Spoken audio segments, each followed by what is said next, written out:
Stick 'em Up podcast. Burundi, we actually got a little bit of news today. We got some news that we can cover before we get into our two team kind of reviews, previews, whatever summary you want to call it. Do you have anything in particular you want to start off with here? Um, what do we want to start with? There's a few. A lot of these are contract extensions. Um, Probably the easiest one to get out of the way is just looking at the two over in Columbus. Kent Johnson and Marchenko, both pretty good deals, if you ask me. I think this is I nice Yeah, work by Columbus. I really like these deals. I think these are some of the first moves that Don Waddell has made in over in Columbus, and I think this is a fantastic way to start his tenure there. Kent Johnson for 3 years at 1.8. The fact that he got him for less than two is insane. Uh, and I think that's going to look great going forward. He's still an RFA afterwards, and Marchenko has been a great player for them as well. I love him at 3.85. Yeah, I completely agree. There's really not much to say, like other than this is great work by Columbus. Again, if you've got these two guys that if things go right next year, combining for potentially 40 goals and combine that between the two of them for you know on the low end 110 points, but you're probably getting up there about 125 ish between them if all things go right, and with the potential they have, having them signed together for the next 3 years and it's coming in under 6 mil is fantastic work by Columbus there. And if they're contending within 2 years and you still got these guys on contracts like that, that's going to be very nice for them, and it will allow them to you know fill out their team a bit more with maybe some higher end and higher paid players as well. Yeah, it's just such good value. The only thing for me is that both of them are only 3 years, so you're not assuming they might be into the playoffs in like that third year, but I don't think they're going to be a real competitor. So like, uh, they're not going to be getting that huge discount that they're getting right now when Hmm. it really matters and they're making a push for the cup. But Yeah, still, I mean, a good contract's a good contract. So either way, tidy work by them. 100%. Yeah. Um, Another one, moving on to another team in the Metro. Uh, this was one that I think kind of shocked a lot of people because everything kind of sounded like this guy was going to get traded, and then the Flyers all of a sudden have the weirdest season I think out of any team in the league, where they were supposed to be probably a bottom team, but a lottery team, and then they spend the majority of the season in the playoffs, and then kind of fall off just near the end of the season and unfortunately miss. But Travis Konechny signing a 8-year extension with the Flyers. 8.75 is his AAV, so just under 9 million. It's Uh, what do you make of this deal here between the two sides? it's a very expensive contract, but I don't I don't hate it. I'm just trying to pull up Konechny's stats here, but he's been very solid for them. In his last 3 years, 52, 61, 68 points. So he's improving each year as well as already putting up decent numbers. The year he put up 61 points, he only played 60 games, so he had over a point per game. Um, yeah, I mean, this deal doesn't take him till he's that old. Like, it's not too old. Yeah, I don't hate it. It's a team that kind of needs some guys to be signed for long term. They really don't have anybody, and like Yeah, you shouldn't yeah, you shouldn't sign guys long term just to have them signed. But at the same time, a guy like that has that, you know, at at lowest you could call him a top six forward if you don't want to call him an elite guy, but at minimum he yeah. can be a second line player. So I think that's a pretty Exactly solid right. guy to keep around for a while all their really high talent young guys keep developing. Yeah, and this guy's a leader. He's a warrior on the ice for the Flyers. I fully expect, um, at whatever point once Sean Couturier is no longer part of the Flyers, Travis Konechny will be the next one to wear the C for them. And I see a lot of people being like, "Oh, this is such an overpay," and XYZ. First off, we need to realize again, now that the salary cap is going up, like the norm for contracts is going to increase. And people are always like, oh, NHL players don't get paid and this and this. But then when guys go out and get paid, people are like not happy with it. It's like, for Travis Konechny, I thought an 8x8 was fair for him. So an 8x8.75, 750,000 extra per season really isn't breaking the bank at all doing that. Yeah. Like, it's not like the Flyers are going to be in a position ever during the duration of this contract where they're like, fuck, I wish we had that $750,000. Like, we could have won a cup if we had that, just that little extra. Like, no. So whatever way you want to slice it, I think this is a fine contract for both Konechny and the Flyers because, I think this guy's kind of the heart and soul of this team. And like you mentioned, his numbers are getting better and better. And, even though the Flyers are kind of decent, it's like Konechny's numbers are getting better while the talent around him is kind of decreasing and Yeah. getting worse. So, you pair him with maybe a Michkov or something next year and, give him some good young talent to work with. And his numbers are probably only going to increase even more. So, Yeah. Yeah. I definitely don't dislike this. As far as like complaining about players getting paid and stuff, I don't think anybody ever really is complaining about guys getting paid the money. It's just the unfortunate reality of, cheering for a team in a hard cap, salary cap league. But yeah, is this a bit of an overpay compared to what other guys right now are getting? A little bit. I don't think it handcuffs a team. I don't think it's going to be a boat anchor. I don't even think it's really bad. It's a little more than market value at worst, in my opinion. I But think he would have got that on the open market. I think he would have, but I think most teams, if he was re-signing there, he would have gotten a little less. Not a lot less. I don't even think he. I don't know about that. I think he's probably still gets, honestly, more than 8 mil even. Like he either gets 8 mil or 8.25, I guess. Yeah. So, I mean, basically the same thing. Again, we're for not elite players nitpicking on over. an 8-year deal. That's splitting hairs in the grand scheme of things. So. Yeah, and if anyone's stressing over 750,000, yeah, good luck to you. Yeah, that's not what you should be worrying about. Player. Exactly. Going over to the Atlantic Division, team we haven't talked about much lately because not a whole lot going on there. But the Buffalo Sabres, they got a goalie now, or a guy that they hope is going to be their goalie. Ukko-Pekka Luukkonen signs a 5-year deal with the Sabres to stick around at 4.75 AAV for him. I don't love it. I don't hate it. I think it's a fine contract for UPL, but what does Buffalo do with Devin Levi now? Exactly. That's why, if they didn't have Levi, I'd be like, oh, this is a great deal for Buffalo. But the fact that they got Levi, I'm like, so are you planning and the weird thing is best case scenario for Buffalo, UPL's, their backup. But then at the same time, you're paying UPL this much to be a backup. Because there's a realistic chance Devin Levi could come into training camp day one for the Sabres in preseason and steal the starting job and be their guy. And then all of a sudden, now you're looking at kind of an Ottawa situation where they were stuck with Korpisalo and it's thankfully they were able to get out of that. But, that's best case for Buffalo. There's a trade. I think a trade might be coming sooner rather than later. But what? Because they're not trading Levi. If they think Ukko-Pekka Luukkonen's their starter of the future.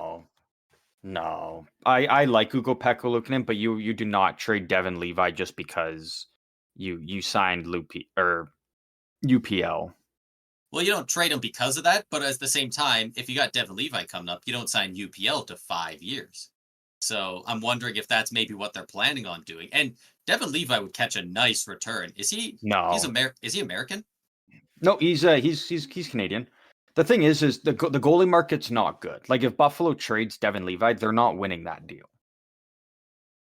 Like when's the last time we've seen a trade or where a team's trading, um, you know, like a goalie and they're sitting there like, fuck, we won that deal. Like I can't think of one Uh, in like any recent years.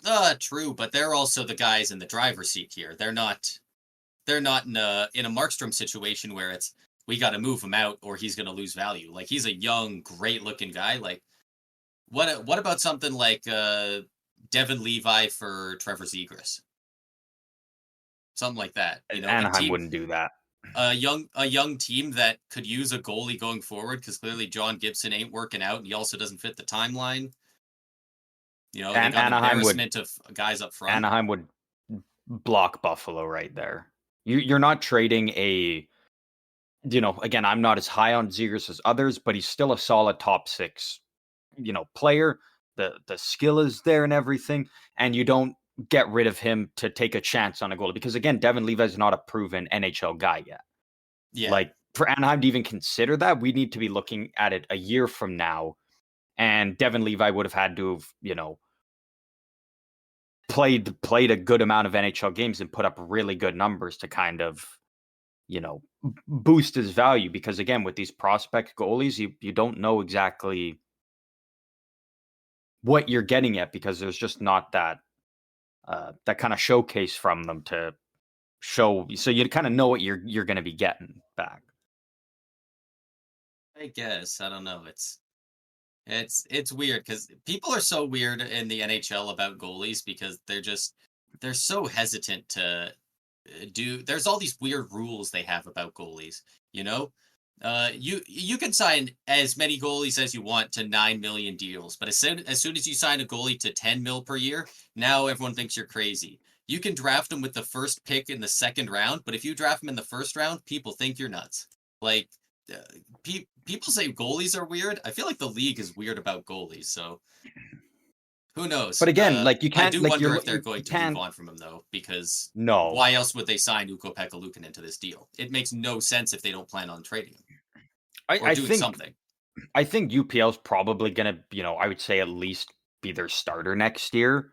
One And hundred then, percent. depending on the progress of Devin Levi, then you maybe go there. Because like this UPL contract, it's not an immovable one. Like it's not when you're sitting there like unless uh he has like a Jack Campbell season next year, which I don't think is gonna happen for him. No, Uh and again, like this is a deal that they can easily move. So but no, that's like fair. Devin Levi is their guy. Like there's no, I'm not hopping on that of I thinking don't that know. he's gonna It seems potentially be weird to moved. say that other teams won't take him because he's not proven, but at the same time, he's immovable because he's their future. Like I don't think he can be both. What do you mean? Like you were saying that other teams wouldn't want to trade very much for him because he hasn't proven anything, but also you're Mhm. saying that Buffalo wouldn't want to move him because he's their guy. But like he hasn't done anything. He hasn't proven to be their guy yet. Well, you 100% can be both. Because like for Buffalo, this is their kind of goalie of the future. This was, I mean, the first round pick was nice, but you know, Levi was a pretty big part of the Sam Reinhart deal, and that was what Buffalo was looking for, was getting a goalie back, a prospect goalie back in the deal. And especially after the way that Levi played in the World Juniors also helped kind of Yeah. boost his stock a bit. But again, when you're a team like if it popped up right now being like, Anaheim trades uh Zegras for Levi, people are gonna be like what is Anaheim doing? Because I don't think Levi's gonna step in right away and like next Hey, year and be I a, think a I'd probably great like goalie that or deal more anything. for Anaheim than I would for Buffalo. I mean, but that's the thing, Like, right? We're all on the side of just looking at like, oh, he's a sheer prospect, he's a great goalie prospect, but we've seen lots of high-end goalie prospects. It doesn't translate to the NHL. They can be great in the AHL or in the KHL, but in the NHL, they can't find their footing. And again, I'm not saying that's going to be an issue for Levi, but I think to be like, oh, this UPL deal means there's probably going to be a Levi trade. I I think if just anything, I think I it's the think other it way, and means they've it's got something on the move. They've got something planned a bit more. no, but why would Buffalo do that? Like Buffalo doesn't need to bolster anything. Oh, they Like might just they're think. already in a crunch where they, kind of pissed away and just got rid of Savoie because they've got such a buildup of assets. Like if anything, if they're trading Levi, which again, I don't think it's going to happen, they're Yeah, they got to build. 100% going out and getting like a right-handed defenseman. But assets don't, make it into the playoffs for the first time in over a decade. Like Devin Levi's not going to help them get to the playoffs this year. Trevor Zegras would, or an No, because again, I'm equivalent, not that high on a Zegras. Like, top four guy on your blue line or a top nine guy on your forwards would. And you can't tell me that Buffalo's not a better team with Zegras in the lineup. no, but then you run into the problem of then you're looking at it next year, and it's like, okay, now they're potentially dumping Yuri Kulichov for a fourth liner, or who's another guy like a Noah Ostland or something. Like you're starting to get into that where because their forward kind of crop is already pretty crowded. Like you keep looking at them every year. Constant Hellenius this year, Zach Benson the year before, Savoie, Ostland, and Kulich all in the first round the year before. They've still got Isaac Rosen, Jack Quinn, JJ Paterka. Like, Exactly. All those guys can't play. Their fate is sealed. Multiple of those guys already have to go. They already yeah, have to go. You can't play more than 12 forwards. I mean, you but literally but can, then but then you're playing less deep. But but then again, you run into a problem if you're trading a guy that's ready to be an NHL player and can be a good one, but it's basically like, yeah, we don't have room for you. Like when I think at least a few of the guys I listed there, I think are going to be better players than a guy like Zegras, anyways. So, um, if Buffalo was to do maybe. something, I would love to see them go out and get a right-handed defenseman because the left side of their blue line is stacked, but the right side is very very weak. Yeah, yeah, it's definitely lacking on that side. If it actually genuinely the right side of their um, defense in terms of like right-handed defensemen is on the level of like San Jose bad. Who To do put they it have into on the summary.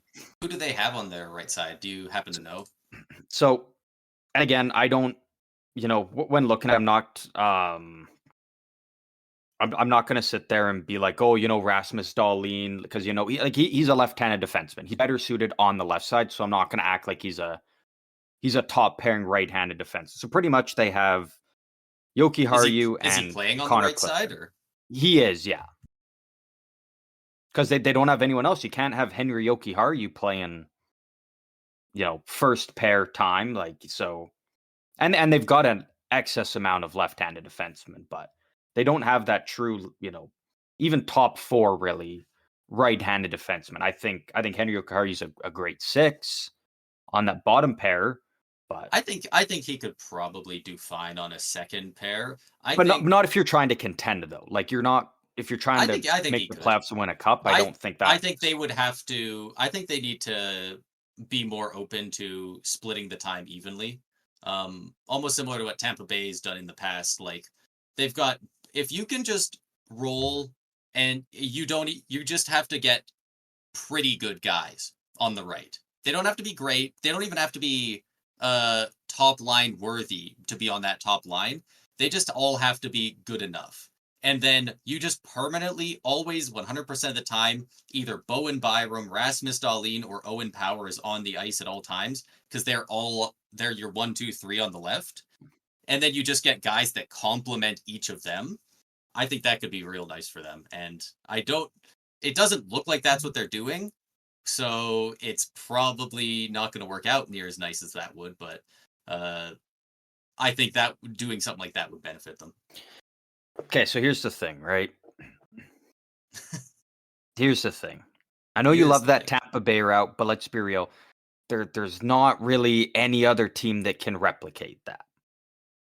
I don't know. Because Did you hear the three even in defensemen that, I just named? yeah, I They're pretty 100% did. solid. But Buffalo doesn't have a Vasilevsky. They've got a fucking UPL who's not even in the top 50% of starting goalies in the league. All right. And we just had this whole debate on how Vasi's number one in the last, since 2010.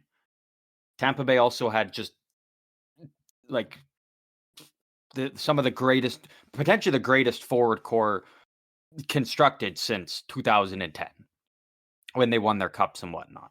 Like Buffalo doesn't have that with their forwards. They don't have that with their goalies. They need to be a No. well-rounded built team. Because like again, I love a guy like Tage Thompson, Dylan Cousins, but they'd be lucky to sniff the jock straps of Braden Point, Nikita Kucherov, Yeah. right? Like, Yeah. I so think they have again, I so many like the guys that idea are of it. fringe elite players on their forward core, but they really need some of these guys to take that next step. Tage Thompson needs to be consistently who we've seen he can be. And Mhm. then any one of Zach Benson, Jack Quinn, Dylan Cousins, any of them just need to be that guy that people expect them to be. But Yeah. I really do think their blue line could be the strong point of this team with those three left side guys if they all play 22 minutes a night.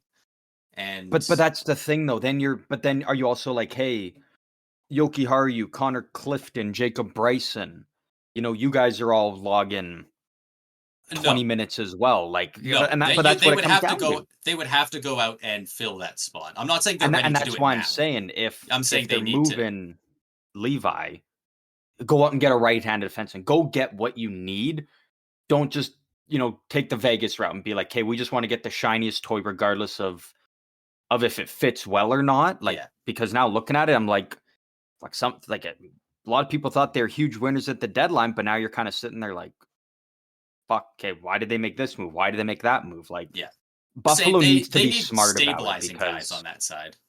yeah, Like they should go out and get an Eric Chernak type instead of a Moritz Seider type on the right side. Obviously, if a guy like that's available for cheap, pretty much any team should go for him. But yeah, you yeah, know, but I mean, again, I don't think Devin Levi gets moved. I don't think maybe that's not, even probably a not. question for But I wonder. Buffalo. I wonder if they're at least thinking about it. I wonder if they're seeing what teams would No, offer or something. no. Um, I think the plan is probably you ride UPL at least next season. I'm curious with Devin Levi whether he is the backup or if he's just the solid starter in the AHL and again just take another year to develop. I think Buffalo's gonna have a much their AHL team's gonna have a better team in front of him, and then I think the he's probably following the year then AHL because they got yeah James Reimer. yeah, which is kind of why That I'm like might yeah that probably Yeah, that could also very well just be AHL. a backup plan as well. So Hmm. But moving on, so we talked yeah, about right-handed defenseman. You mentioned Moritz Seider, who is in line for a deal as well here. Has yet to sign one with Detroit. If I'm not mistaken, I believe he's actually a he is. He's an RFA right now with Lucas Raymond. And so I so think like we they kind of don't know where have Sider's gonna contracts. land with his deal now as the other great young right-handed defenseman in the league that I view kind of similar to Sider, Brock Faber, 8 years, 8.5 AAV extension with the Minnesota Wild. I mean, I love it for Minnesota. Yeah, that's a great deal for Minnesota. I think that's a great deal for him too because he's literally played 1 year in the NHL and he just made. I mean, what's 8.5 times 8? Like that's a lot of money That's a to. lot of dough. It's a lot That's of a dough for the kid. Yeah. So Not only that, yeah, 68 um, million. yeah, and not only that, a lot of money. He's a Minnesota boy. He grew up a Wild fan. So the fact that he's now getting to sign an 8-year extension and he's getting paid 8.5 million per year to play for his childhood team, his favorite team as a young kid. And the team is his on the back end forward now. Like and He's looking their better than they have in. yeah. I don't know if I want to say ever, but like close to it. Yeah, like your Brock Faber sitting there like shit. I just got what'd you say was 68? Yeah, 68 mil. Yeah, 68 milli, and you're playing on your favorite team, and then you're also looking like fuck. They just drafted Zeev Boyum, who's a left-handed defenseman. So you What a already know that's steal. going to be your partner probably for the next 10, 12, 13 years, and it's I mean obviously I think it's still kind of Kirill Kaprizov show to run with the wall, but in terms of running the defense and being the go-to guy on the back end, like it's Faber now, Yeah. and I gotta imagine he was thrilled to as soon as he saw that he was like done. Like Yeah. that's got to be such a great feeling for him, and yeah, and for the Wild too. Yeah. I think this might look a bit high on paper for a rookie, but I think he does not play like a rookie, not even close. He played like 25 minutes of time on ice last year, all 82 games. Yeah, He plays such a mature game, like he's so responsible.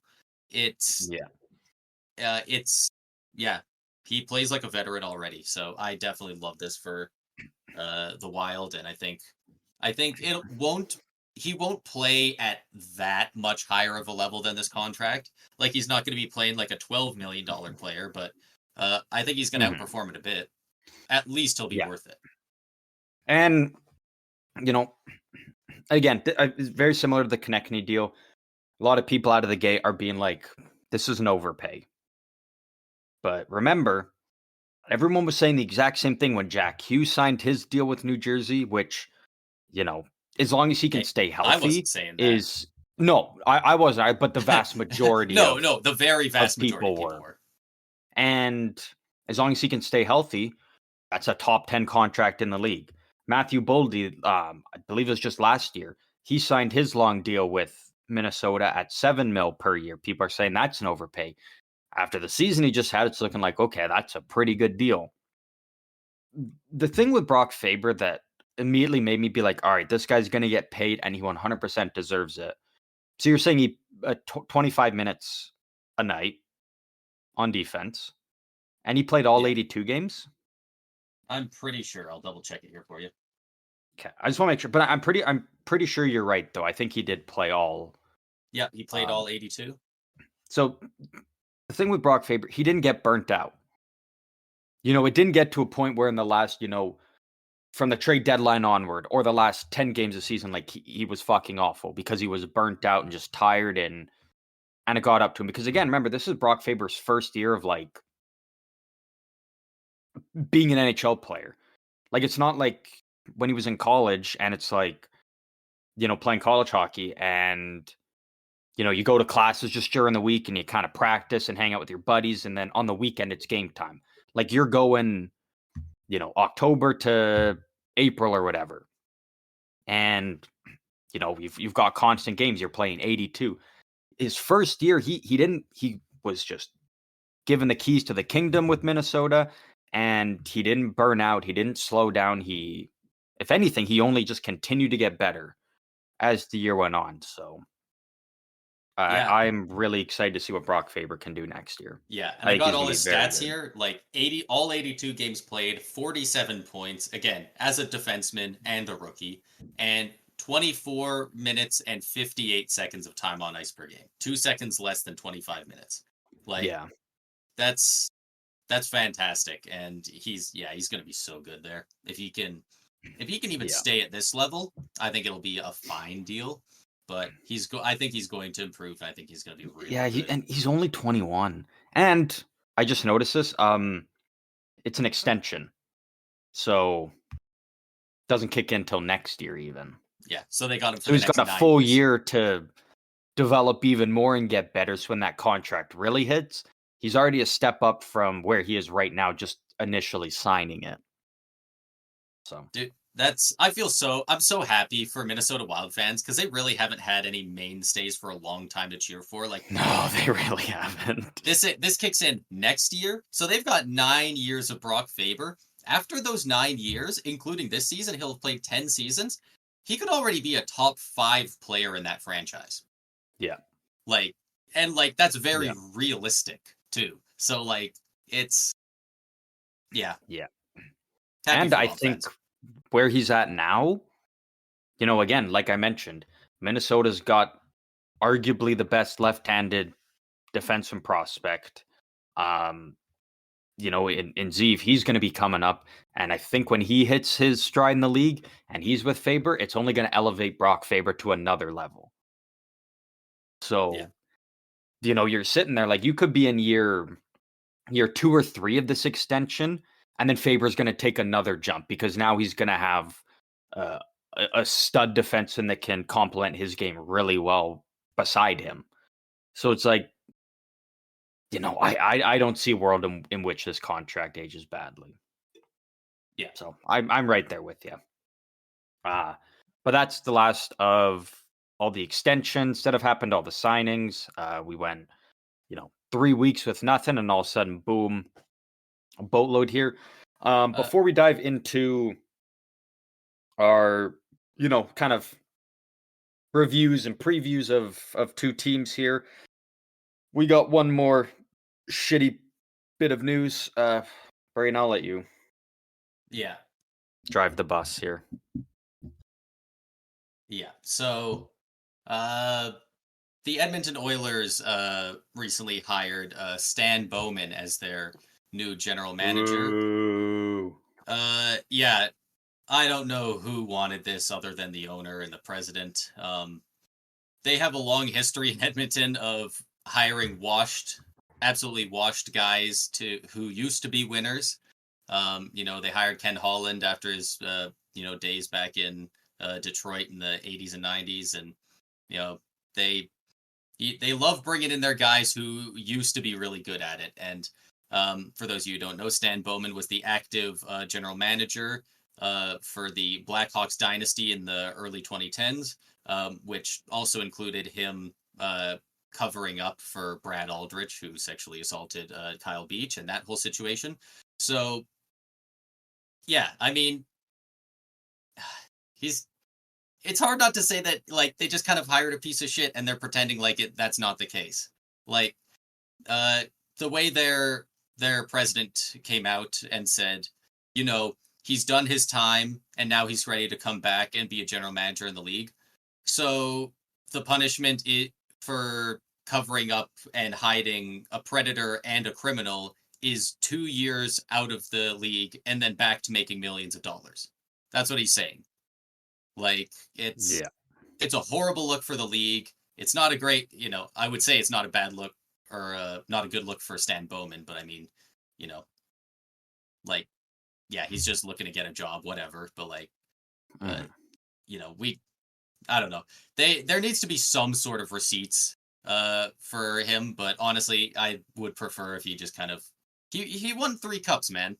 Just you're a millionaire, 3 cups, right off into the sunset. Like he's like Yeah. 53 or something like that, 55. That's a lot of years you can just throw money at people to bring you drinks on a nice beach.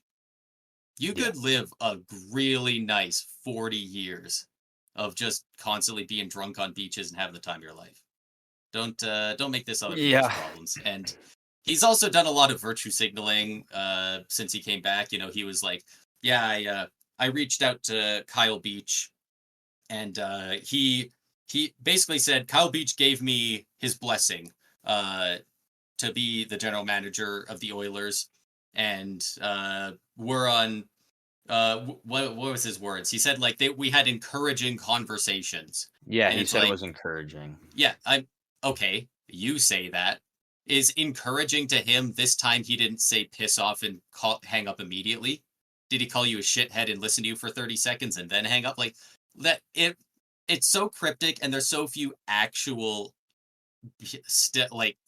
pieces of evidence that we don't really know anything that's happened, and it's not beating the allegations that the NHL and hockey in general is just an old boys club, and it really sucks because there clearly Yeah. are a lot of people, but also some full franchises and organizations that want to move forward, and the Oilers is one of those ones that just does not want to move forward and just progress, just be better, be a modern organization. And it's really too bad Yeah. because there are quite a few in the league at this point that have done legitimately very good in, you know, evolving with the times. So, and on top of all this, they did all this. They went through all of this to get a guy who kept the Blackhawks together. He didn't put together these incredible teams there. He inherited Kane, he inherited Taves, he inherited Keith, and he kept them together. And then he traded Artemi Panarin for Brandon Saad. Like he's not particularly a great GM either. So like No, he's not, and that's the thing, right? I really Is don't get it he's from like not. any perspective. Yeah, like if it was something on the side of being like, you know, Stan Bowman did this, right, with the whole situation. But he was this masterclass, like top tier GM, and the Oilers are in a crunch to like, kind of win the cup now before you got to pay Bouchard, the Moon, Draisaitl, McDavid, all of them. Then I'd be like, okay, I kind of understand. Like it's super shitty, but I At least you kind could of understand them understand being it. bad people, but good businessmen, you Yeah, know? but like Stan But Bowman this way it's a double loss. is not this stud, uh GM that people think. I view him not in exactly in the same light, but I view him very similar to Mike Babcock, where it's Yeah. like, oh, Mike Babcock's just generational coach. He's like one of the best there ever is. It's like, hey, he went to a Detroit team that was already super fucking stacked. Like I could have coached that team and had success, and then he goes to Toronto and shit doesn't work out. We find out he's kind of a dirtbag, so he's gone, and it's like, all right, Babs, again, you've got your money, you've got your cups, right off into the sunset. No, he's like, I want to come back.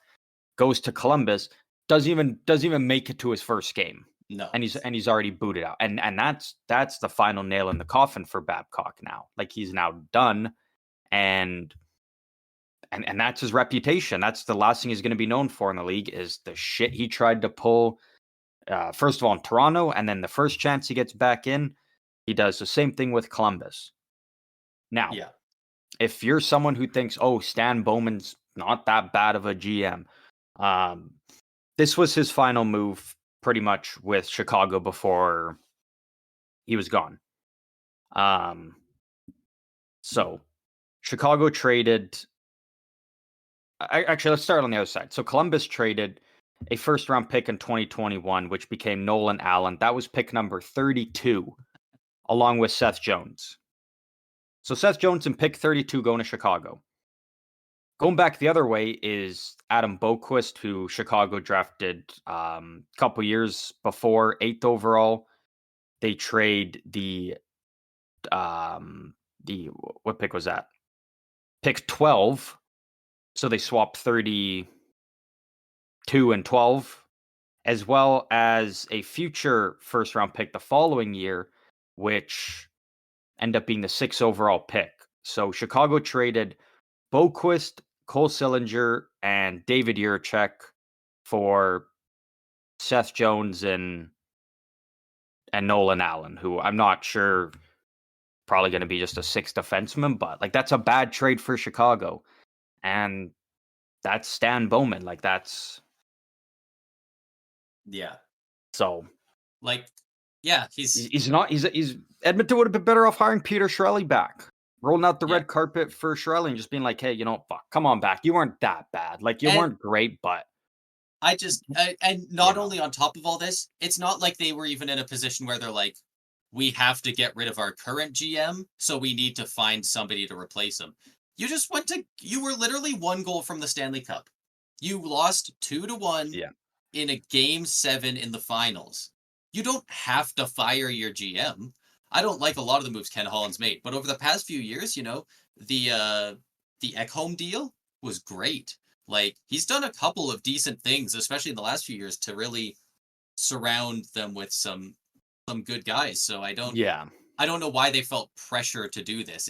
Other than I'm sure one yeah, of them is just really likes him as a guy backstage, which yeah. is the whole reason people are upset with this to begin with. So I think it says a lot about the Oilers organization that that What they're a hiring what a him, and roller coaster it's Oilers been fans for are not happy Edmonton about fans. this. I haven't No, seen any Edmonton fans happy about this, so like, I you haven't know, seen any happy. I've seen a few that are trying to like justify and be like, give it a chance or whatnot. But then you go and look at the replies, and it's just more Oilers fans being like, "Fuck you, no, this sucks, this is bad." yeah. All of this, and what a roller coaster it's been for them. You start off the year just absolute dog shit, and then they go on this incredible run throughout the regular season, that win streak. You get into the playoffs, you survive a game 7 against the Canucks. You go all the way to the Cup final. You just come up short in game 7, almost pulling off the reverse sweep. You know, then things are kind of looking doom and gloomy. Yeah, Ken Holland's up, but Jeff Jackson steps up and says, "Hey, watch me, run the show here for a bit." Absolutely fucking smashes it in free agency. But then he's like, "No, I don't want to be GM because then he's expendable and he could get fired, and he's more comfortable being kind of essentially just being safe in his CEO role, where he's a little more untouchable." And then you bring in Stan Bowman, who could just absolutely just fuck this whole thing up that they've been doing. So And I that, feel for Edmonton fans. I feel for yeah. them. And they did say they talked it over with, the coach and the president of hockey ops and the owner and all this. They did specifically say they never asked any players. That includes McDavid and Draisaitl. Could you imagine? I don't know if he said anything. I don't know what he's feeling. Could you imagine if McDavid came out and said, "This is an abhorrent behavior. I want to play somewhere else"? Yeah. And they did it for a GM who's fine at best, probably bad. Like, Yeah. it's I can't believe they didn't at least ask. You don't have to talk to Draisaitl. I don't think you need to. You gotta ask McDavid. I mean, Yeah. they clearly hired their most recent coach because he was McDavid's coach before. Like, McDavid's the Mhm. freaking team. He's the franchise. So I can't believe Yeah. they didn't ask him about this when there's a good chance he has very strong opinions on it. I doubt it. He doesn't seem like a guy who Yeah. would I was gonna say I'm be not gonna. that overly on it, but he was one of the Yeah. one of the guys who was really on the league about get pride tape back and stuff. Like, he might be really pissed, and I'd be interesting to see. Yeah, yeah. I'm not gonna jump in there and say I don't McDavid might feel Yeah, I don't this way. know I really anything, don't but know, but yeah, I'm curious, and I'm assuming they probably didn't even run it by him. They just went with the decision.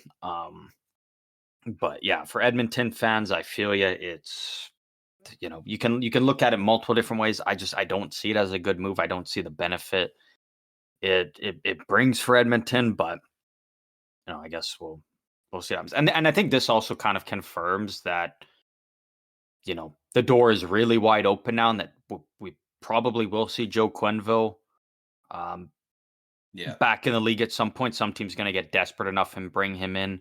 And Joe Quenneville again, I'm not gonna be like, oh, I love Joe Quenneville, but I would have been, I think, okay if Joe Quenneville had already gotten a job and was back in the league, but Stan Bowman wasn't.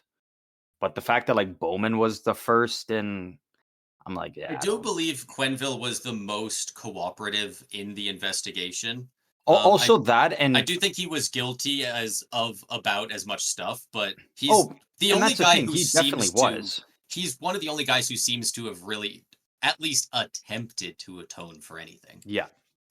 So, The thing with Joe Quenneville too is like, again, I'm not supporting him, backing him or anything, but he was the coach, and you know he was told by higher ups they were going to take care of it. They said, just coach the team, we'll handle it. Joe yeah. Quenneville kind of did his thing, right? He wasn't sitting there on Yeah. and he He was he wasn't was doing what he hiding was it. told. He He was was told lied by to. his he Yeah. was told by his bosses. And anyone else out there, like, if you're making $1 million a year and your boss just says, we'll handle it, go back to your job, you're going back to your job. You're not sitting there like, no, I'm going to supervise you, my boss, and make sure you guys do right. No, you listen to your boss. They sign your paychecks. They are keeping you employed. They're helping you put food on the table for your family, whatnot. Again, maybe there's more Joe Quenneville could have done, but you know, I for don't Stan blame Bowman to him be the one for that the first bit, thinking during those playoffs, because I believe it happened in the first round and it was brought forward in the second round, uh, ish. I don't blame him during the playoffs being like, okay, I got to focus on coaching the team. They said they'll deal with it. Mhm. Let's let them deal with it. But at some point, he should have been like, where are we on this? Or, you know what? Not even ask them, where are we on this? After a year goes by and nothing comes with it, go to the Chicago PD or something. Yeah. Like, I mean, yeah.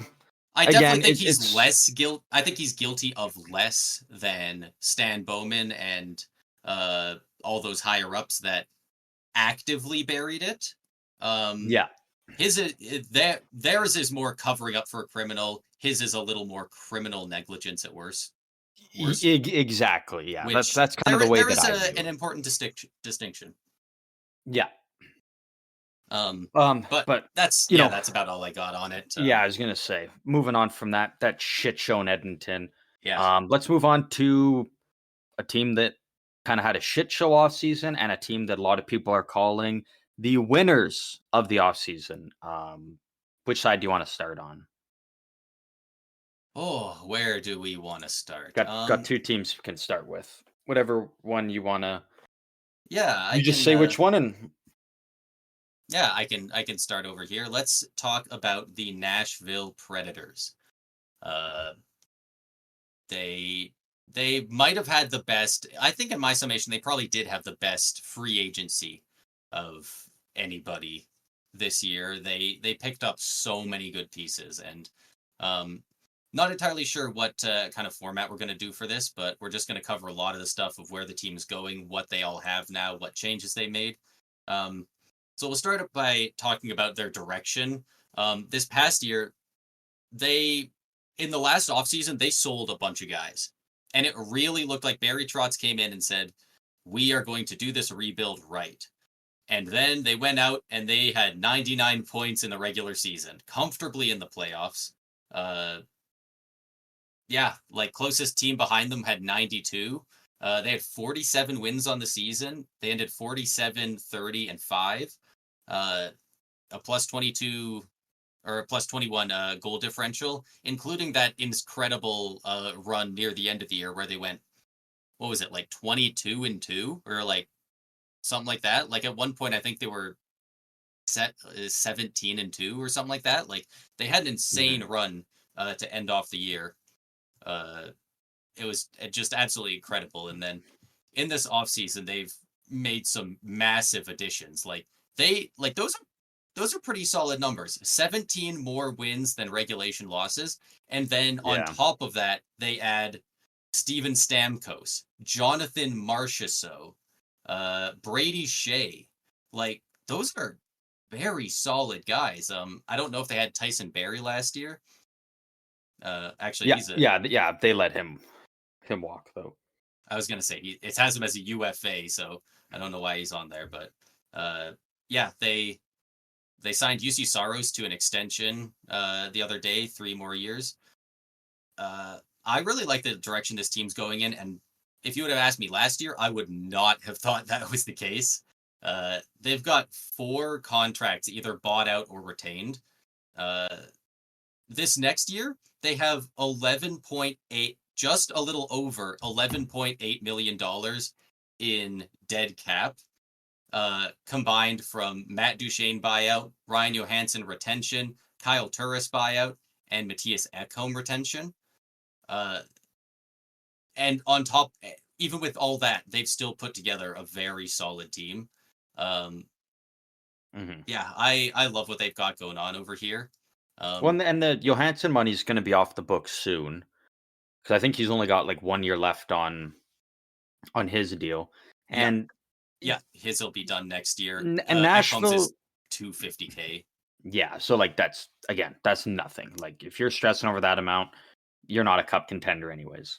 Um, the thing with Nashville that I think kind of went under the radar with all of their big signings that I really like is that they were able to keep Alexander Carrier. He signed a 3-year deal, just a little bit under $4 million per year. This was a guy that, we kind of thought was going to get moved at the trade deadline because he was on that expiring deal.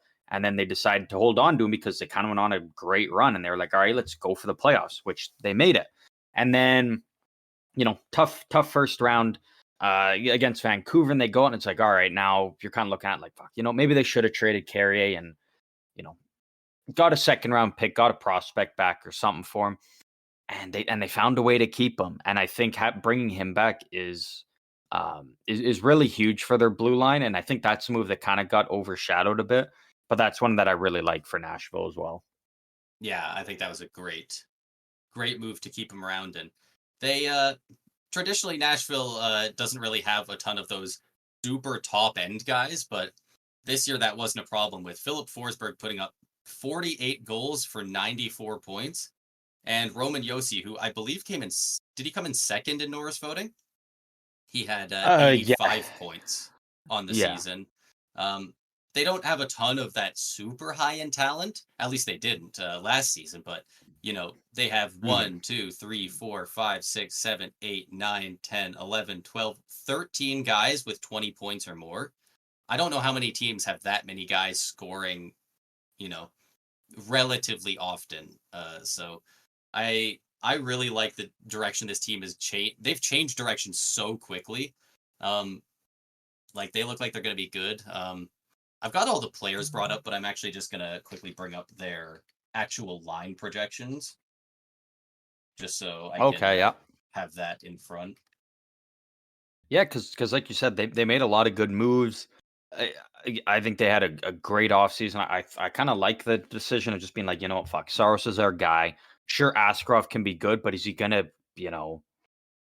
are you trading Saros and hoping that Askarov reaches the level of Saros? Like that's a tall task.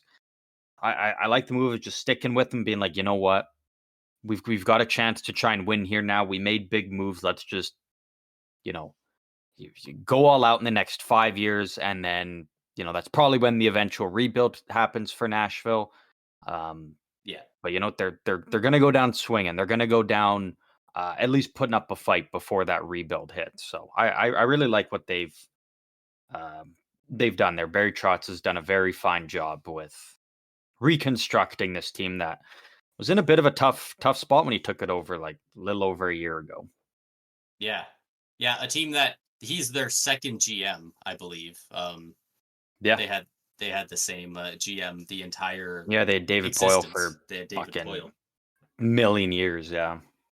But yeah, like looking at this, considering that who was there, let's bring up their stats again. Geez, how many tabs do I have open for these guys? Tommy Novak was their 5th highest point scorer last year. You wouldn't expect a team that did that good, Tommy Novak, to be your 5th best scorer.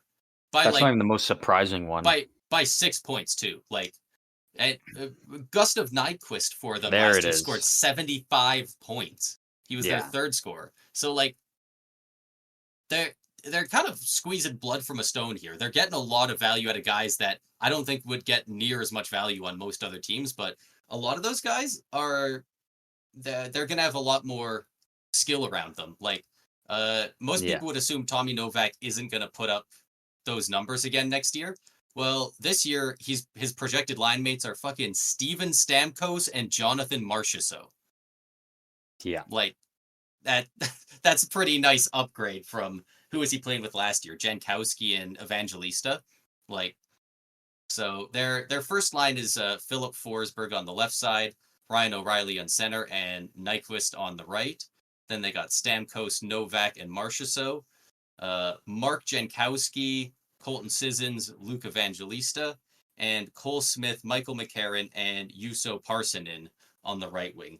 That's not a half bad. I don't think that's a super aggressive cup contending lineup, but the pieces are there. I think they're not. It reminds me very similar to, looking back just a couple years ago, where the New York Islanders were. Who, funny enough, Barry Trotz was the coach there and kind of wanted the team molded the way he wanted, and it's kind of similar with Buffalo. Like you're not led by you know, these these superstars up front and these, game controller, game breaking players, but you've got a good team with a lot of character and heart and guys who give it their all. And but it's a deep team, and you've got four solid lines you can put out there. Which, I mean, the Islanders were maybe a piece or two away from potentially being back to back Cup champions. So he's trying to kind of replicate a similar build with Nashville, and I don't think they're quite done. I think we could still see one more move from them. Yeah, I Whether it's, definitely think maybe so. beefing up something on that third line a bit, or maybe, I adding think something that's on exactly what on, it's on going to be. defense. Uh, I think one of the main things is they're gonna get an extra guy from within because they have not given a contract to Philip Tomasino yet, who is currently an RFA. So they retain his rights, and Okay. I'm just looking for where he is on the stat sheet here. He only played 41 games last year, and he had 20 points. So it was about half a point per game. 7 of those points were goals. Um, he's supposed to. He's been supposed to for a couple years now to take that next step. He's looked better, um, but yeah, I think he'd be just fine slotting in on that somewhere on that bottom six. Just bolster it a little bit more. Maybe you push out Cole Smith or something there. Uh, Yeah. but I really do like where this team is going, and the defense is very solid as well. Of course, you got Norris caliber defenseman in Roman Yossi, who now has a partner in Brady Shea for the foreseeable future. Alexander Carrier and Jeremy Lazon is a great second pair. Maybe you could use one more guy that's a little bit higher than those guys, but if Carrier takes much more of a step than he is, I think he could very well be that guy. And then you got Luke Mhm. Shen and Spencer Statsny on the third defensive pair. Luke Shen, I think he just screams Nashville to me. I love that for them. I don't know much about Spencer Statsny. I don't. I wonder if they could maybe upgrade that spot. But other than that, like Spencer Statsny, 20 games played this past year, only 4 points. He was a +9. So +9 in 20 games as a defenseman, you're probably doing something right. So I really like the direction they're going. Like, I don't know if Nashville's ever had this good of looking of a first power play unit. Like Philip Yeah. Forsberg, Steven Stamkos, Ryan O'Reilly, Jonathan Marchessault, and Roman Yossi. Roman Yossi is going to be farming assists this year. He could be an underrated pick for the Norris again this year. I think people are starting to expect him to drop off because he's getting a little up there in age, but the third best scorer on your power play, like goal scorer, is Jonathan Marchessault. That's Yeah. A stupid. guy who's still gonna tuck 30. Yeah, Like, yeah. Like, not that's 30 power play goals, I just mean, like, 30 in general. yeah. He probably still gets, you know, 7, 8 minimum on the power play, just by the way he plays and the way Nashville's gonna utilize him. Yeah. Yeah, So so early prediction, right? And we'll come back to all this when we kind of do a full season preview. But just instant prediction right now: does Nashville make the playoffs? yes, they made the playoffs last year, and they should have been mid rebuild. The fact that they added all these guys, I don't see how they fall out of the playoffs after last year. Yeah, I'm right there with you. I think we see Yeah, Nashville back in the playoffs. yeah, and we haven't even talked about UC Saros in net, who has just been a godsend for them in net. How are we supposed to replace a guy like Pecorine? Well, along comes UC Saros. They also got Askarov waiting just in case. They got Scott Wedgwood as the backup, who is a very solid backup. He's never going to be. You don't want him to be your starter, but if he plays 20, 25, maybe even 30, if they want to load manage games in the regular season, I think he's more than capable of giving them good enough goaltending to be able to win those games. So Hmm. there's not a glaring weak point with this team. There's spots they can upgrade for sure, but you're not looking at any, even though some of those bottom lines with depth and going, man, they really need to find something. Like Well, and the important thing to they look at quickly is became a like rounded team. on on paper. as they are right now at this moment, they're a playoff team. And yeah, there's obviously areas that they need to that they could improve in, and they're going to at some point, whether it's throughout this off season, maybe right before the season starts, or the trade deadline or something, or mid season. They're going to address, you know, these issues, right?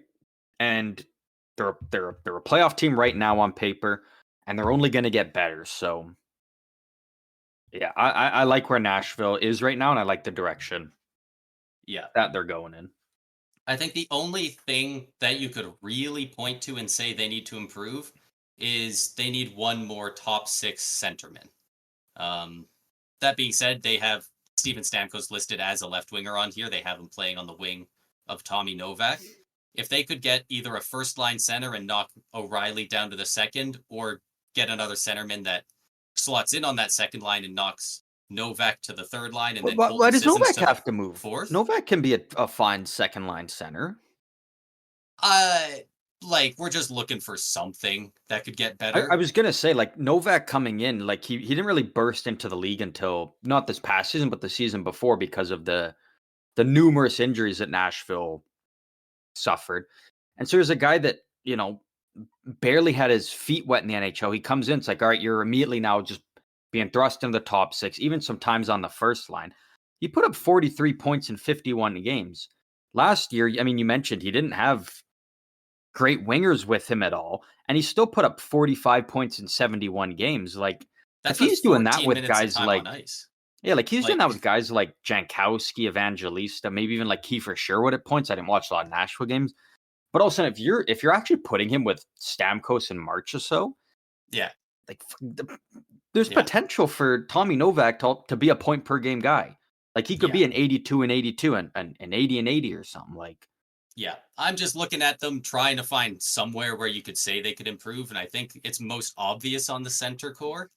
I think That like being third said, that could line, I be think, squashed next as soon as next year, because Tommy yeah. Novak could legitimately go out and put up 80 points next year, and then from then on out, nobody's saying he's not a second line center. So yeah, if he does that, honestly, there's a good chance he goes up first and Ryan O'Reilly goes down to the second.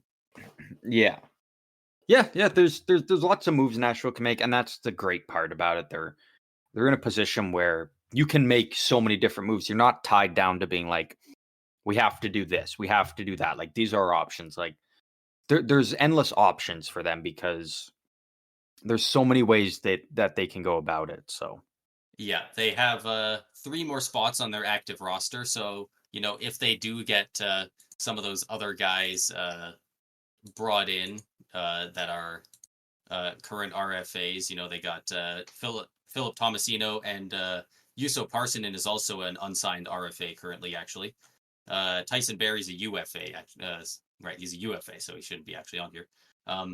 They only have 595K in projected cap space right now, so they don't have much room to do with to get anyone with like bringing in new money necessarily. But that's really the only place they're handicapped. They even got draft picks, man. 2 first rounders, 2 second rounders, 3 third rounders. Like yeah.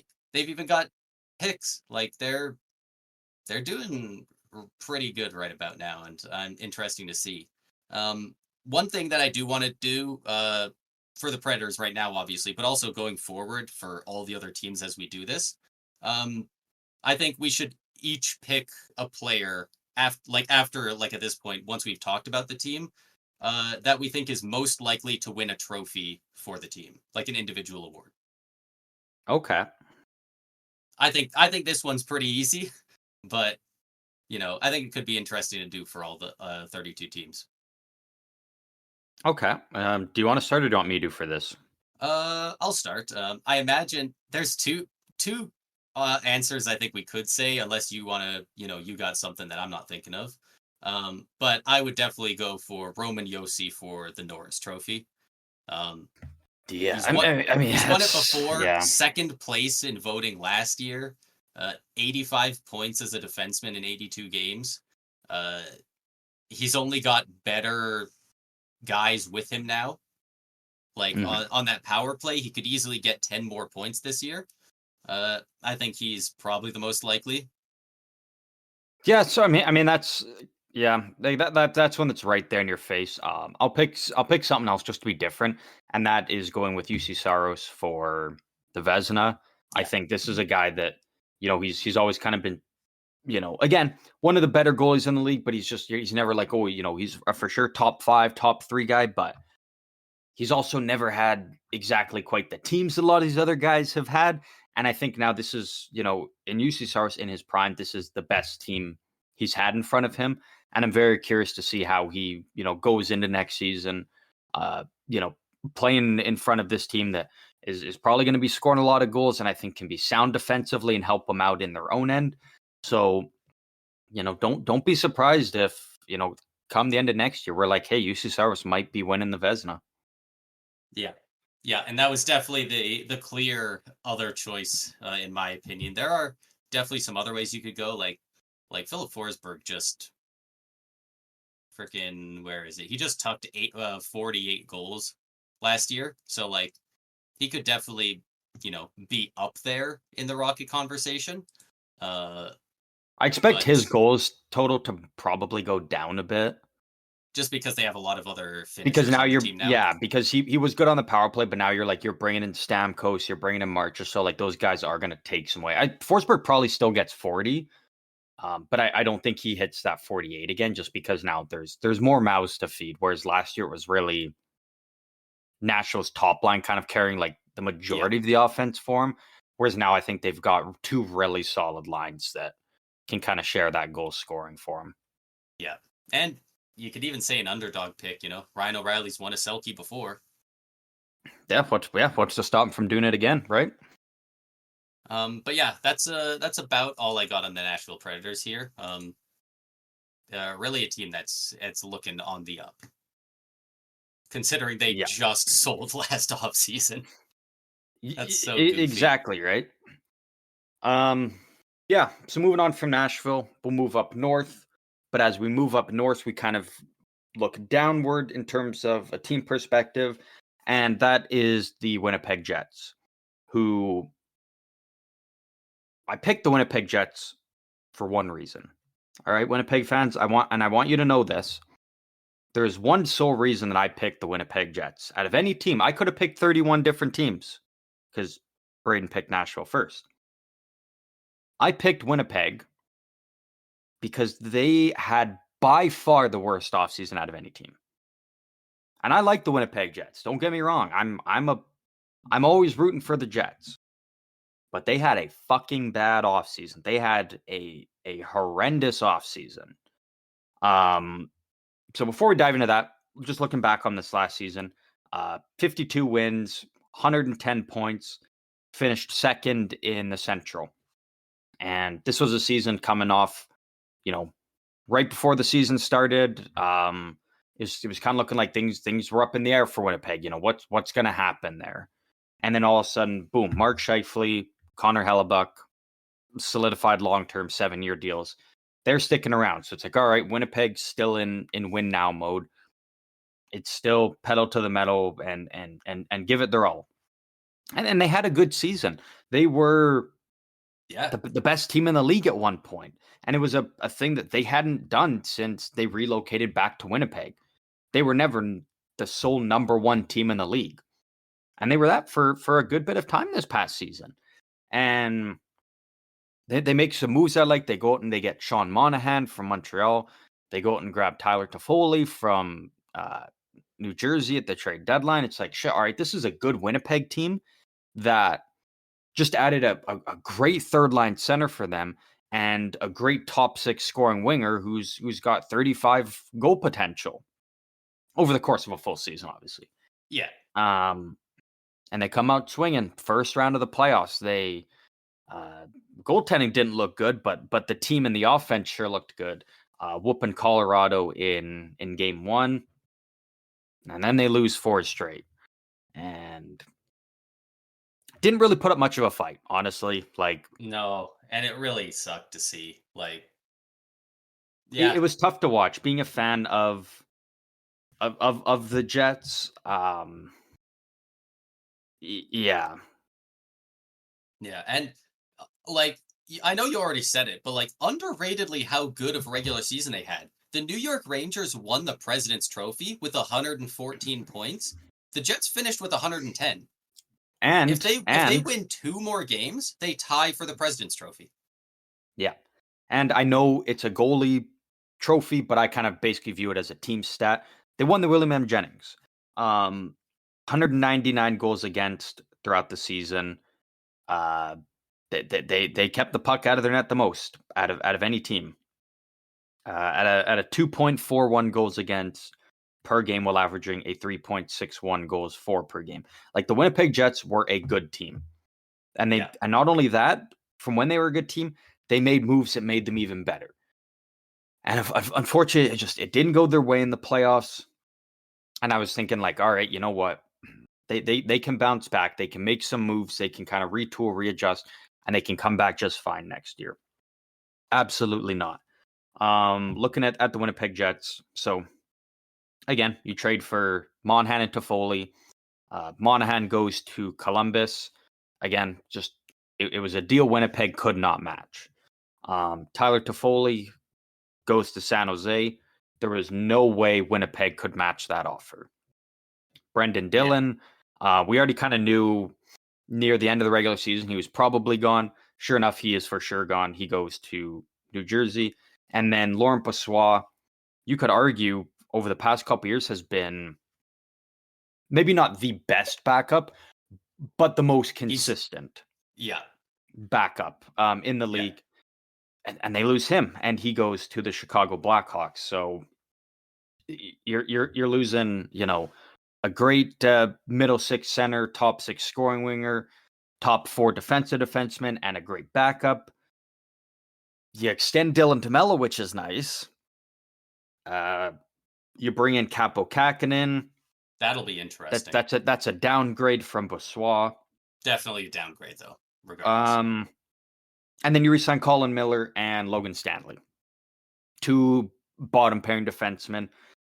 And then they traded for what was his name? Dylan Coughlin from Carolina for future considerations. So they lost.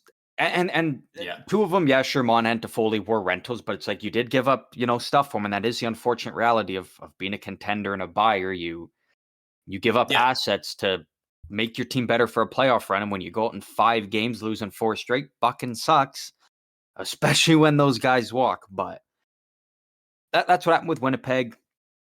So really, there was no areas of their team that they improved. And not only that, their coach Rick Bowness also retired. So that also is kind of a kick in the taters for them.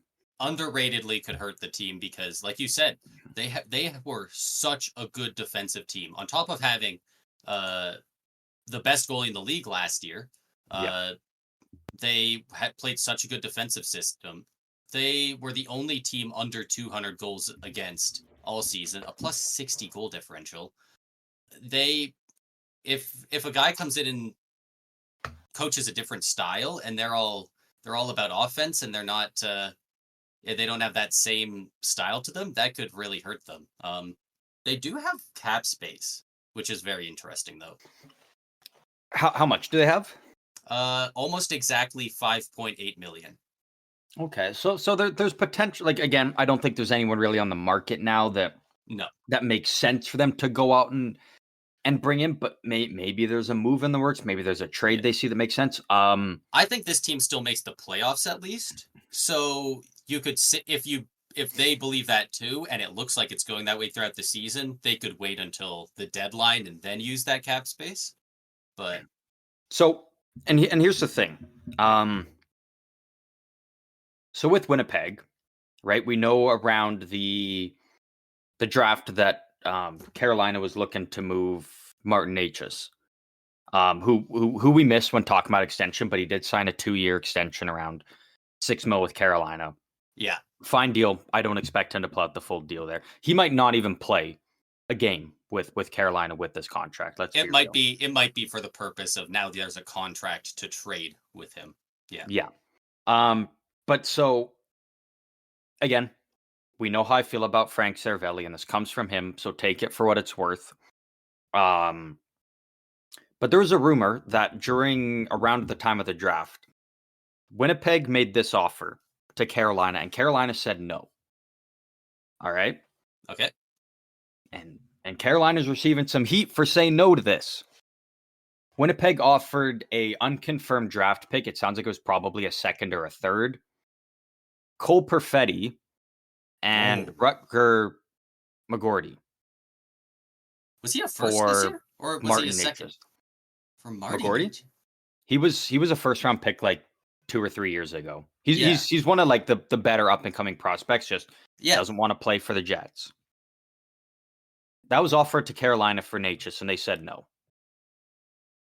And Carolina also had apparently a pretty reasonable offer from Buffalo for Marty Natchez. I'm assuming Matt Savall was actually part of that deal, but Natchez said he wouldn't sign with Buffalo, so that deal was kind of axed right there. But like that was a solid offer from Winnipeg.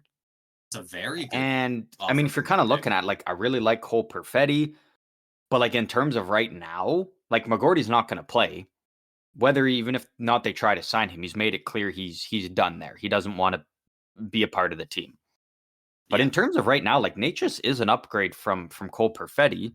I think Cole Perfetti could end up being the better player long term. But right now, like Natchez is the better player. So Winnipeg has tried to make moves. Like it's not like they sat there on their hands, was like, you know what, we're not doing that. They have tried. And unfortunately, it's just for whatever reason that didn't work out. I don't know why Carolina didn't jump on that. Especially for a guy trying to get out anyway, like for like a guy that doesn't want to be there, and like you kind of think shit, like kind of like the Kachuk thing, like, oh, Carolina has no leverage, like we thought Calgary didn't. And then it looked like Calgary got a great return at the time. Obviously, we know didn't live up to the hype there, but again, Carolina, a team that was supposed to not have any leverage, got a really solid offer. You got a great prospect. The pick is unconfirmed, but I'm assuming like a second or a third. And then a young established NHLer in Perfetti already. I was going to say, I did not know that he was already kind of here in the NHL. I thought he was still like a rookie. I thought he was, I would have called him probably still a prospect. Dude was there he was their fifth highest scorer. Yeah. Dude had 19 goals, 19 assists. In 71 games, he had 19 goals and 38 points, 13 and a half minutes of time on ice per game. And I believe he was actually performing a bit better before that injury he had for a little bit. That kind of like you look at the year before, those stats look really good. I think he's going to be their second line center next year. I think that's probably where he actually does end up slotting in. That's exactly where I have him kind of pegged to be. So, hindsight for Winnipeg's probably a good thing that Carolina said no, because again, I think Cole Perfetti is going to be the better player long term, and you can still find a way to move Rutger McGordy, and you can probably still get maybe potentially get a first round pick back for him, or maybe look at a Cutter Gauthier, Jamie Drysdale swap. Obviously, not at that level because those players I think are a step up, but still something kind of similar to that. So two blessing in disguise first-rounders for with Winnipeg, promise that aren't quite either happy in their situation, or one guy isn't happy, or one guy's not happy and the other guy's maybe not growing as much as the team would have liked. Yeah, he's a bit more expendable change of now. Scenery, something like that. For Winnipeg fans, at least, kind of, it's nice to know that Cheveldayoff didn't just sit there and be like, "Yeah, we're not doing anything." They have tried; it just hasn't worked. But looking at Winnipeg's projected lines right now, at least for next season, first line: Kyle Connor, Mark Scheifele, Gabe Vilardi. I have no issues there. That's a great first line. Like, very solid. There's nothing bad to say there, and I think Vilardi's only going to continue to get better.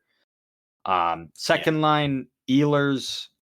Don't know about him if he's going to resign or leave, but they do have that. They do have some money, so maybe that money does go towards extending Ehlers if possible.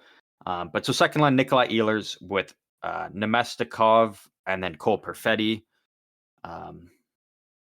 I again, I'm not crazy about Nemestikov being second line center. Nemesnikov's a good But center, but I think Cole Perfetti's got to be that center there. And then I think you move Nemesnikov. I mean, Lowry's the captain, and he's still pretty decent on the third. Is it crazy to say Nemesnikov on the fourth line? Like, I mean, so no. So here, so I'll just keep going, and I'll kind of give my thoughts here. yeah. So third line, Nino Niederreiter. I absolutely love how well he's fit in with Winnipeg, and he did sign that extension to stick around there. So Niederreiter on the wing with Appleton, on the third line centered by Adam Lowry. I think that's a nice third line. That's a very good third line. I think Nino Niederreiter is one of those guys that's almost perfect for a third line because Yeah. he's borderline second line material, but he's a very good third liner. And Niederreiter, he can be a third line scoring winger. He can be a third line checking winger. He does it both, and he excels at both. Yeah, he's a role player. And then fourth line, Morgan Barron, David Gustafson, recently signed, and Alex Iafallo. I'm not crazy about Iafallo on the fourth line. I just don't think that you're utilizing him to his strengths. The way that I would probably do it is I would just do Ehlers, Iafallo on the second line, centered by Perfetti. And then you move Nemestikov down with Niederreiter and Lowry on the third line. That's a powerhouse third line that's just going to obliterate the other team's defenses on the forecheck and probably tuck goals by just creating chaos. And then your fourth line could be Barron, Gustafson, and Appleton. And I think that's a fine fourth line. Yeah, I think not a fourth line. You're sitting there like, oh fuck, Golden, log 13 minutes and take key draws in the defensive zone. No, but they can get the job done. Yeah, I really like that setup that you just said. I think that's perfect. Right. I would, if I was a Winnipeg fan, I would cream if they rolled out a line of Niederreiter, Lowry, Nemestikov. You can put for next them season. anywhere. It was just like that's our powerhouse line. Energy line. Like they're probably out there when there's an empty net for the other team. They can take defensive draws because Lowry can take the face off, and if he gets kicked out and Nemesnikov's just as good in the face off dot, he can take it as well. Like that would be a really nice lineup for all of them. And I think that utilizes Iafallo a lot better than he maybe was last year as well. Yeah. And then moving over to the defense, really the only thing is you lose Brendan Dillon, which does kind of hurt in terms of their just physicality and strong defensive play. But top pair, Josh Morrissey, Dylan DeMello. Second pair, Dylan Samberg with Neil Pionk. And then the two guys that re-upped, Colin Miller and Logan Stanley. I think this is kind of where the team's hurting a bit more than anything is on that defensive end. But again, you do have where is he here? You do have Ville Heinola, who's looking to break into the league. He is 23. Got to imagine he gets an opportunity. You've got guys that can easily I believe slot in if need be. Dylan Coughlin and Hayden Fleury, both there. Yeah. And then even for their forwards, like you've got guys that there's potential for them to, if they have a strong offseason, making the team and producing a bit. You got Mason Shaw. He is 25, but I think he could potentially slot in on that fourth line. But then, I don't see Colby Barlow getting there yet, but you do have, arguably the greatest name in hockey right now, Chaz Lucius. They got him. Good. He is 21, and you also have Brad Lambert. So, they did lose some guys, but there is options for some young guys that they have to be able to jump up and jump into the lineup and make a statement, make a name for themselves, similar to the way Cole Perfetti did. I know Cole Perfetti maybe had a bit more pedigree and a little more, being a higher overall pick and whatnot, but they've got some young players that could jump in and produce and be a staple for them. So yeah, I'm in between with Winnipeg, and then obviously we know the story in net. Connor Hellebuck, one of the best goalies in the league right now. Like, expect him to play at least 60 games probably for them. Like they're going to need to rely on him. But as I I don't got know how used to to feel doing. about Winnipeg. I feel pretty good about them. I I don't have know. hope for them. I don't think they're going to be within 2 games of the President's Trophy like they were No, last no, year, no, no. but I do think they're going to be.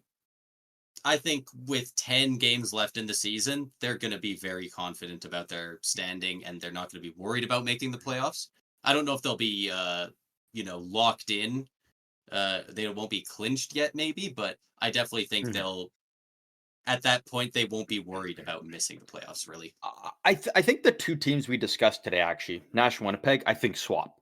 I think Nashville's in that spot where they're comfortably in one of the top three.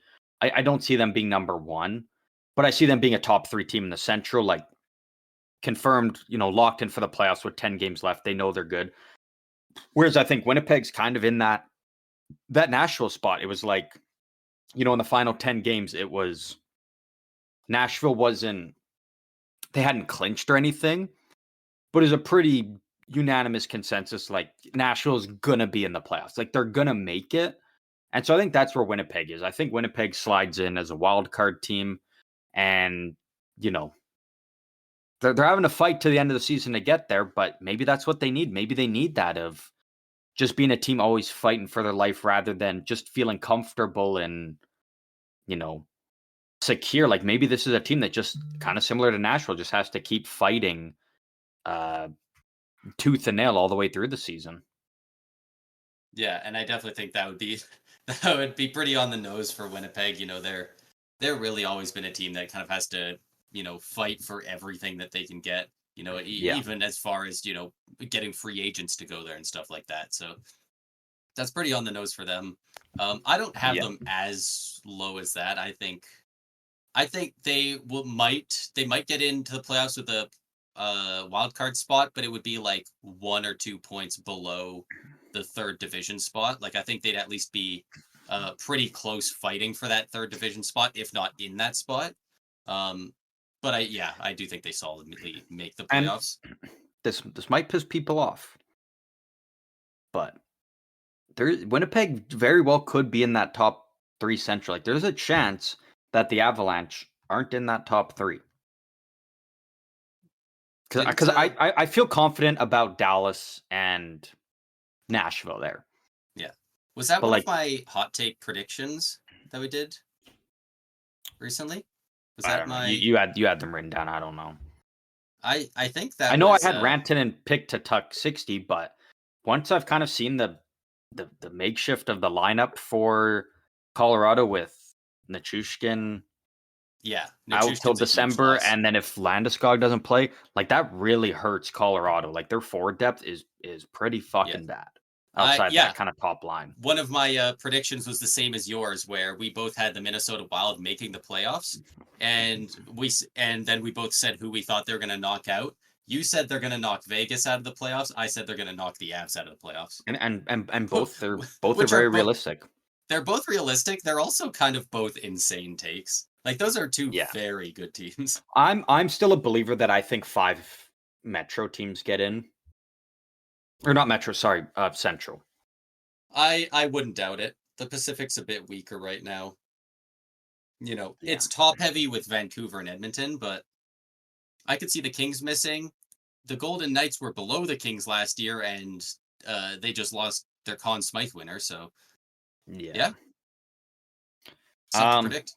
award prediction. I mean, I think with Winnipeg, I think there's really only kind of one option.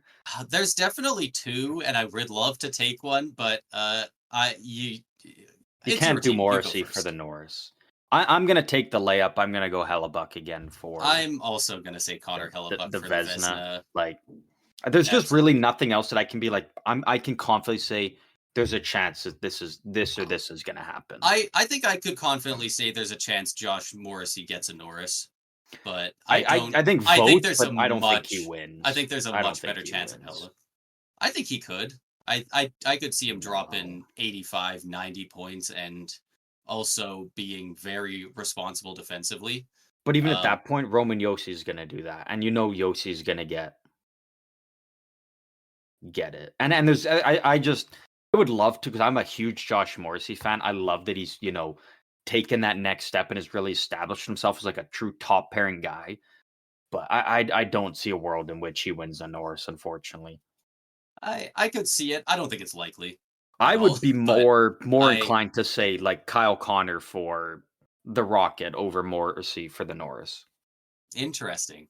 What I would love to say That's is interesting like, because I feel the way you were talking about Morrissey for the Norris. That's exactly how I feel for Kyle Connor getting the Rocket. Like there I'd you like go. to see it and it's good, but I don't think I could see it. So What I would love to say is something for like, Chaz Lucius or Brad Lambert to make the team and find themselves in the top 6 and potentially win the Calder. But I something mean, tells me this you this wouldn't year's like Calder them winning the race, Calder. huh?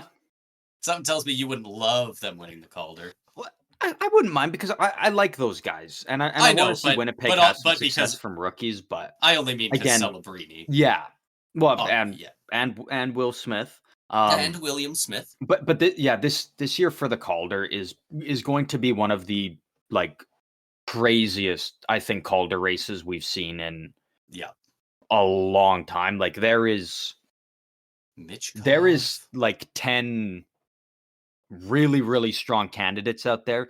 And that's even like, we don't know if Dustin Wolf is going to be the full-time starter for Calgary. There's a chance Devin Levi just steals the job and becomes the starter for Buffalo. And then those are 2 goalies that could make a really strong case for it. Like there's a Yeah, lot of people out there for the Calder this year. So that's going to be a fun race. that'll be a very fun one.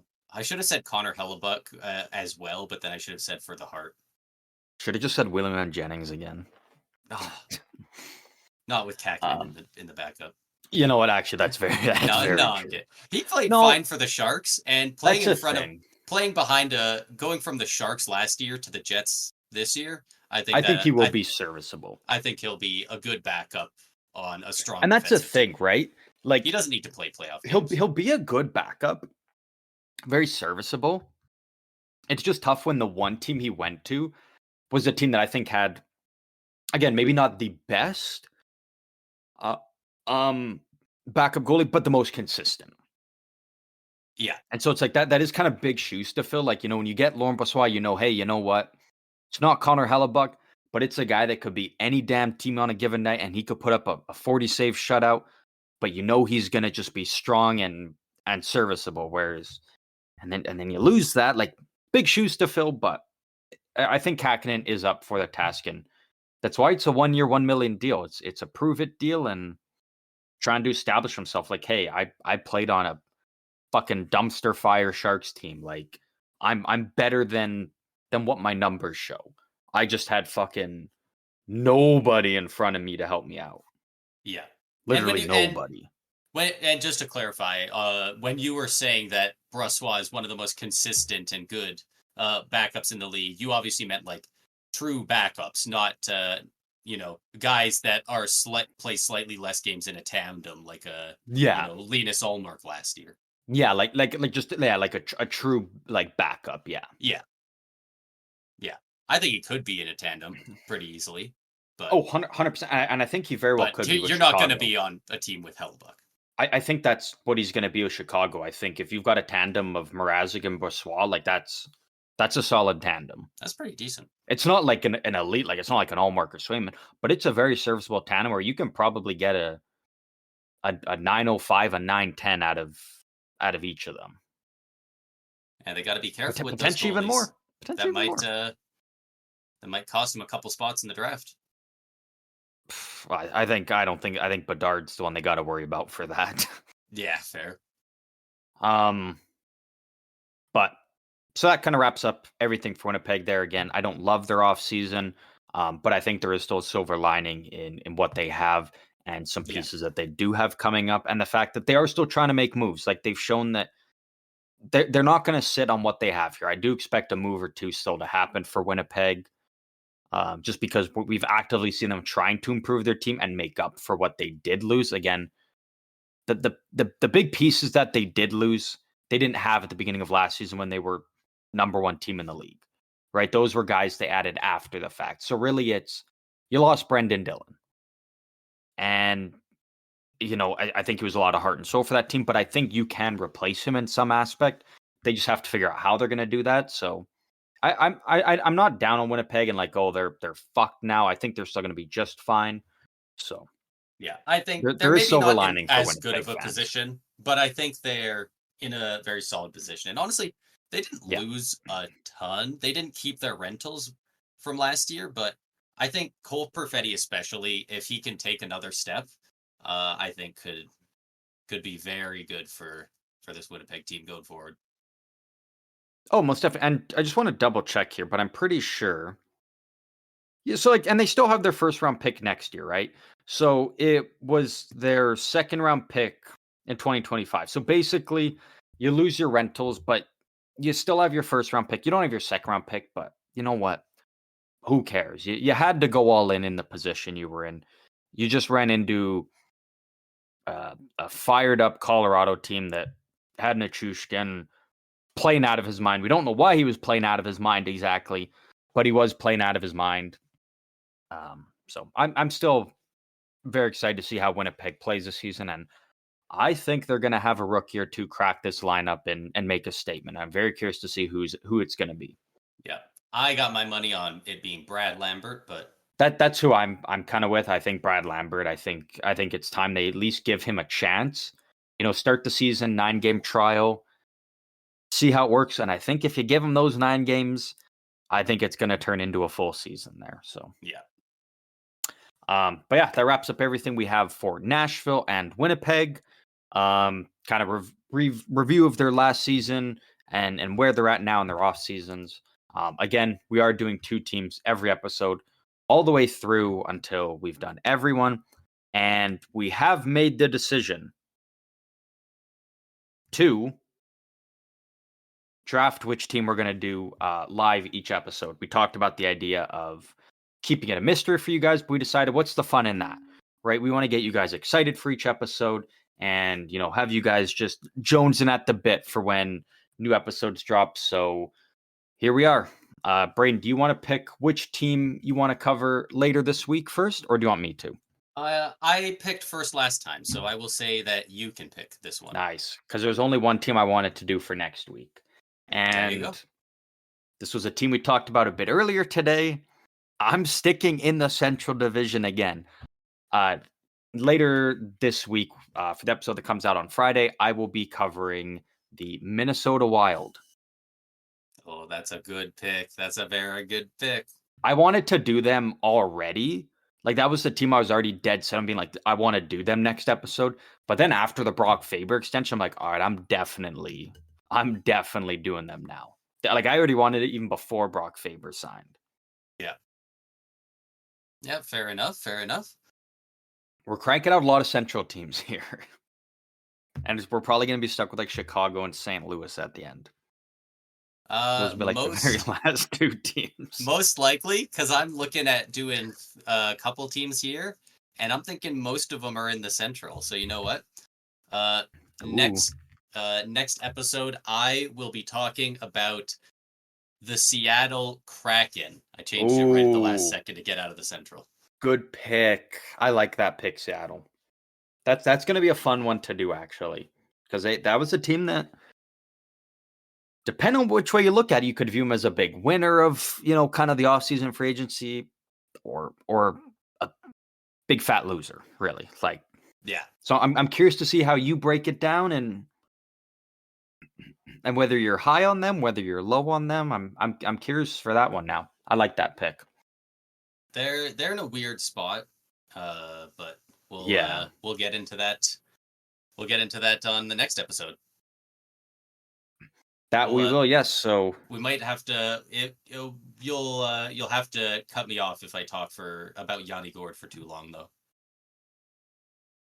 Nah, I'll let you milk it for like 30 minutes. Don't worry, dude. He's such a stud. But yeah, that does wrap up everything. Oh, we can also talk about Shane Wright again, who hoping he makes the league next year. But that does wrap up everything for this episode, covering latest news and signings around the league, as well as Winnipeg Jets and the Nashville Predators. Again, we are sticking to 2 episodes a week. I don't expect them. This is a bit of a longer one. I don't expect them to be all this one because it was kind of just a weird weekend where we went again, 3 weeks with absolutely no news, no action in the league, and then all of a sudden just a boatload of Signings, signings happening, extensions. basically. So again, we didn't fully dive into the Marty Natchez one because it was just kind of sprung not too long ago here. So we'll kind of do our homework on that one a bit. We will cover that extension a bit more in depth on Friday. And then assuming nothing else happens, it'll be just that. And then we'll dive right into both the Minnesota Wild and the Seattle Kraken. Braden, do you have anything left before we jolt on out of here? Only that we won't talk for next episode as long about Buffalo until we do our review of Hey, you know Buffalo's what? Buffalo offseason. fans fucking love it. I don't know if I'd be shocked actually if we even had a Buffalo fan listening, but Buffalo fans love it. Hey, they're out there. I'm just gonna throw Buffalo Sabres 50 times into the caption of this episode, and then anytime any Buffalo fans look up Buffalo Sabres and podcast, boom, this pops up. Oh, And the hell title's gonna yeah. have nothing to do with the Buffalo Sabres, but Yes. they'll be in for a treat if they tune in. So if you're a Buffalo fan and listening, shout out to you because I feel for you. I feel for you. They got things to look forward to now. But how long have we been saying that? A bit now, but for like Quite 10 a years bit. but for 10 years before that, we were not. That is very true. Yeah. The future is bright in Buffalo, and one of us two will have the luxury of being able to cover Buffalo in a future episode here. So once again, we do want to thank all of you for tuning in.